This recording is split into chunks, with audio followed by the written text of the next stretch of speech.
सुबह लगभग 10 बजे का समय था। पोस्ट ऑफिस में ज़्यादा चहल पहल नहीं थी। पोस्ट ऑफिस मेरे कैबिन से पूरा साफ दिखाई दे रहा था।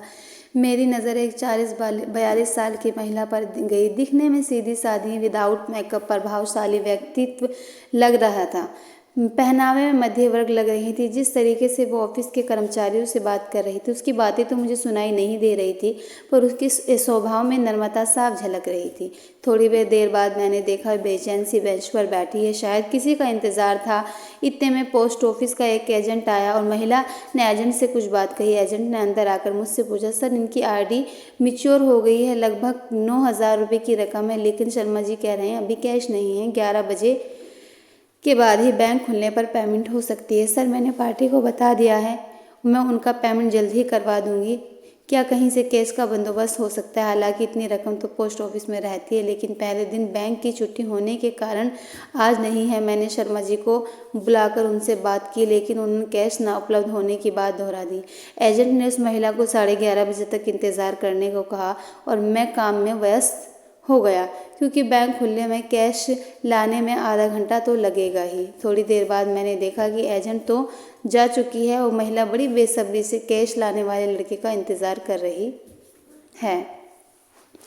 11 से 11:30 को वह महिला लगभग रुआसी होकर मेरे कैबिन में आकर कहने लगी, सर मेरी बुजुर्ग सास जो कि 85 ईयर की है, उनको खाने का समय हो रहा है। मुझे उन्हें समय पर खाना खिलाना है। कैश आने में और कितना वक्त लगेगा?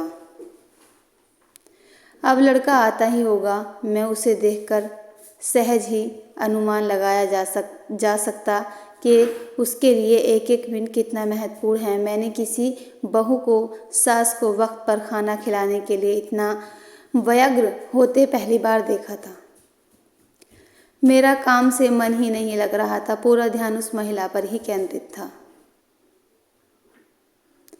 उसकी बेचैनी मुझसे नहीं देखी जा रही थी। सच बताऊं, यदि उस वक्त मेरे पास पैसे होते, मैं खुद उसको अपने पैसे देकर वक्त पर रवाना कर देता। कैश आने पर अपने पैसे ले लेता। लेकिन हाय री किस्मत, मेरे पास भी इतने पैसे नहीं थे। मैंने उसे बुलाकर कहा, आप यहाँ पर हस्ताक्षर कर दीजिए ताकि कैश आने पर आपका उतना वक्त भी बचे। उसने हस्ताक्षर कर दिए और बेंच पर जाकर बैठ गई।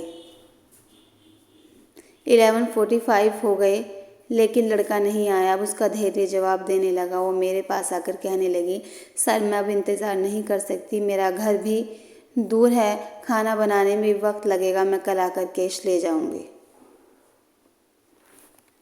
देखिए अपने फॉर्म पर हस्ताक्षर कर दिए हैं, इसका मतलब है कि आपको कैश मिल गया है। तो कैश तो आपको अभी ही ले जाना होगा।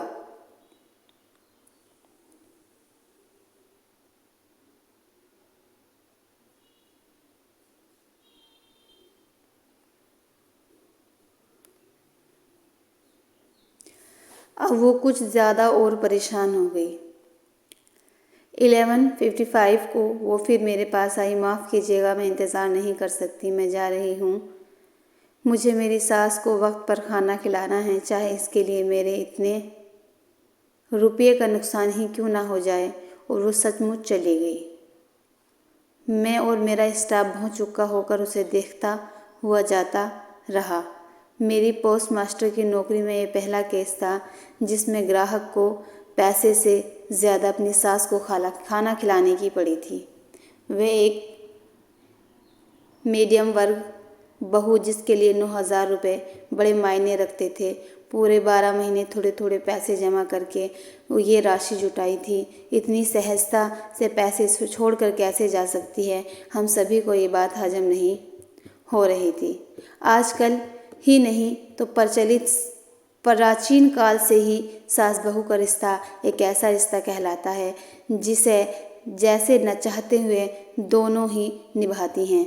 आए दिन हम सास बहू की अनबन के किस्से पढ़ते या सुनते रहते हैं। थोड़े दिन पहले ही मैंने न्यूज़ में एक वीडियो देखा था जिसमें बहू अपनी बीमार और बुजुर्ग सास को पति की गैर मौजूदगी में खूब मारती थी।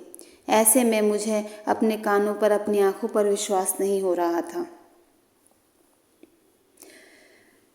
कि कोई बहू ऐसी भी हो सकती है जो सिर्फ सास को वक्त पर खाना खिलाने के लिए।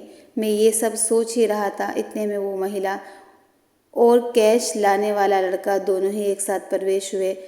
हुआ ये कि जैसे ही वो महिला बाहर गई वैसे ही वो लड़का आते हुए दिख गया। हमने जल्दी से उसे कैश देकर रवाना किया। मुझे मेरे पूरे स्टाफ को ऐसा लग रहा था जैसे हमने उस महिला को कैश सौंप कर बहुत बड़ा काम किया हो।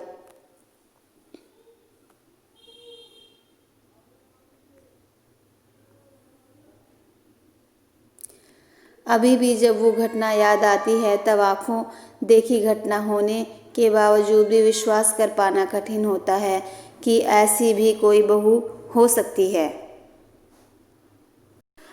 आपको ये वीडियो कैसी लगी प्लीज़ कमेंट में ज़रूर बताइएगा और हमारा हौसला अफजाई करने के लिए वीडियो को ज़्यादा से ज़्यादा शेयर कीजिएगा, लाइक कीजिए, हमारे चैनल को सब्सक्राइब कीजिए। God bless you.